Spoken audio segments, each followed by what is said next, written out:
Estamos de regreso aquí en el espacio de Ricardo Rafael de 3 a 5 de la tarde. Un poco más adelante haremos contacto precisamente con Ricardo, quien tendrá una interesante charla, una interesante entrevista con el doctor Lorenzo Meyer, quien presenta su nuevo libro.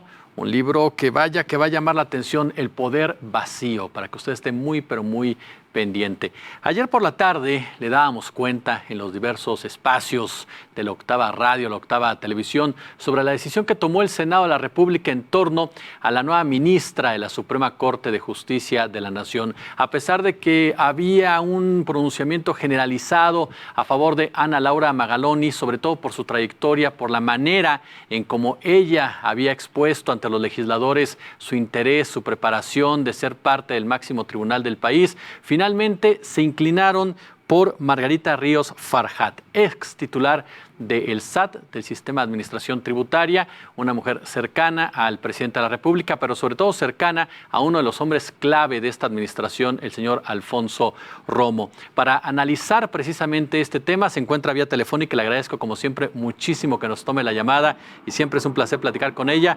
Fernanda Salazar, politóloga y consultora en estrategias de comunicación enfocadas en derechos humanos. Fernanda, ¿cómo estás? Muy buenas tardes.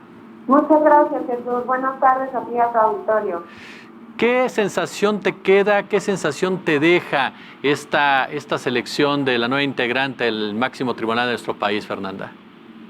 Pues mira, yo creo que es un poco reiterar la preocupación que ya habíamos comentado anteriormente con el proceso de la CNDH, ¿no?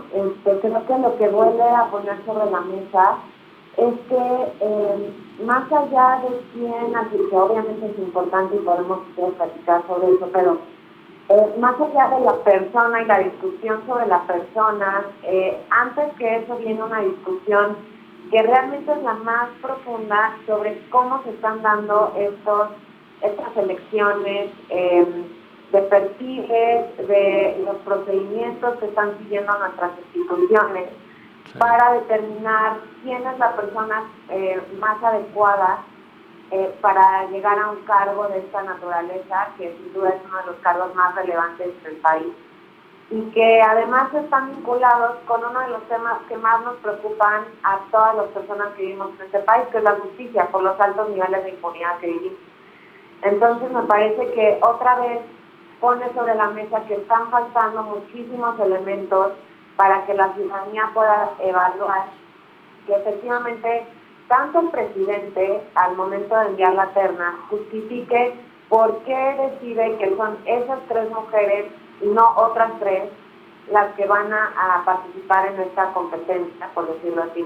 Y por otro lado, cómo es que los senadores, que son en este caso quienes tienen la facultad de elección, están determinando quién es el mejor perfil. Ya decías tú que había una amplia mayoría de la sociedad, o al menos en lo que se ve en redes sociales, ¿no? que es gente involucrada en el tema, pues que buscaban que fuera un perfil en particular como el de Magaloni, y al final de cuentas pues queda una mujer que es muy preparada, porque también hay que decirlo, sí. ¿No? Tampoco se trata de descalificar nada más por descalificar.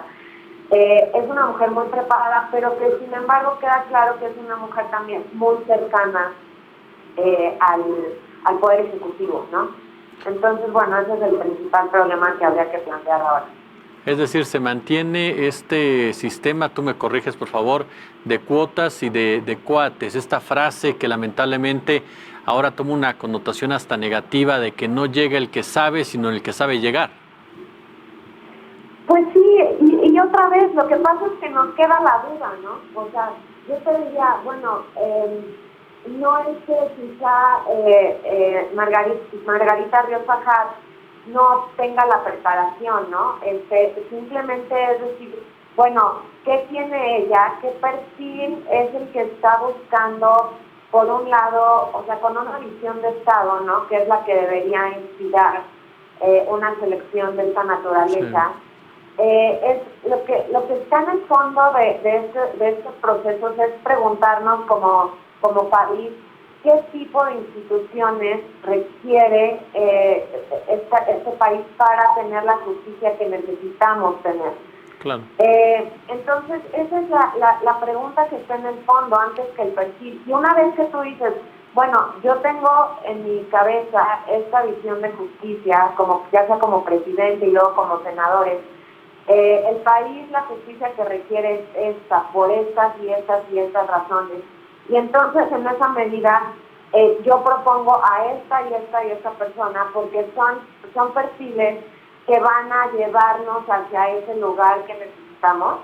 Entonces, ahí todo adquiere coherencia, porque podríamos decir, bueno, Margarita Ríos perfectamente cumple con sus perfiles y nos va a llevar hacia sentencias que orienten en esto y en este sentido, ¿no? Claro. Pero nos quedan todas las dudas posibles sobre cuál es la visión que está teniendo el presidente, más allá de mandar a alguien que le cae bien o que cree que es suficientemente preparada, para decir cuál es la justicia que él está buscando y luego el Senado elegir con base en esos mismos razonamientos, ¿no? Fernanda, lo vimos con Enrique Peña Nieto, lo vimos con Felipe Calderón, lo vemos ahora con Andrés Manuel López Obrador.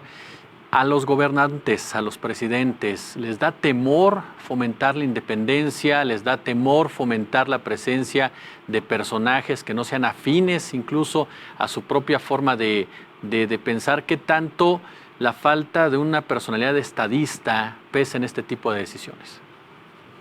Sí, yo creo que es algo que hemos visto de manera permanente. Justamente hoy el doctor Javier Aparicio compartía en Twitter una tabla que hizo sobre cómo han sido las votaciones desde Ernesto Zedillo hasta hoy en el tema de los ministros y las ministras, ¿no? Y ahí podemos ver claramente, de entrada, pues para seleccionar ministras se necesitan las 2/3 partes, ¿no? Sí. De la votación en la Cámara de Senadores. Y entonces eso te exige, cuando no tienes las mayorías necesarias, pues hacer ciertos acuerdos y todo esto. Entonces ahí la oposición también otra vez juega un papel que quizá no se está atreviendo a jugar para también influir en el tipo de instituciones y justicia que estamos necesitando y que nos surge a las personas en México. Pero también yo te diría que por un lado podría ser natural que una persona, que un presidente que además tiene la facultad constitucional porque no se le está inventando, claro, y tiene que mandar una terna, pues por supuesto necesita o está viendo que las personas que integren el pleno de la Corte pues tengan una visión alineada de alguna manera a la política de justicia que él quiere. Pero una cosa es tener una alineación a la política de justicia que tú necesitas para tu proyecto de Estado, y otra muy distinta, que es lo que nos queda la duda, es tener perfiles alineados a tus intereses, ¿no? Claro. Ahí es donde habría que trazar una línea muy clara, porque esto de poner perfiles afines a una visión de justicia, o en este caso por ser la Suprema Corte, o de derechos humanos en el caso de la CNDH, pues no solo sucede en México. O sea, en la mayoría de los sistemas presidenciales, es más, si nos vamos a Estados Unidos, podemos ver que siempre los jueces y los ministros son una lucha bastante intensa entre los distintos partidos, porque evidentemente pueden frenar o avanzar y acelerar las políticas que tú estás buscando que sucedan como Estado, ¿no? Claro, Fernanda. Pero el problema es cuando entonces ya estos perfiles pueden terminar siendo, más que alinear esas políticas, un compadrazgo que entonces te valide todo lo que tú quieras que te valide, incluyendo cosas que no deberían suceder, incluyendo violación o no suficiente protección a derechos humanos, y ahí sí ya termina siendo un problema, ¿no? Fernanda Salazar, politóloga, consultora en estrategias de comunicación enfocadas en derechos humanos. Fernanda, de verdad, siempre un gusto platicar contigo. Te mando un fuerte abrazo. Muchas gracias. Muchísimas gracias, Jesús. Igualmente. Un abrazo. Gracias. Bye. Una pausa y regresamos, por supuesto, con más.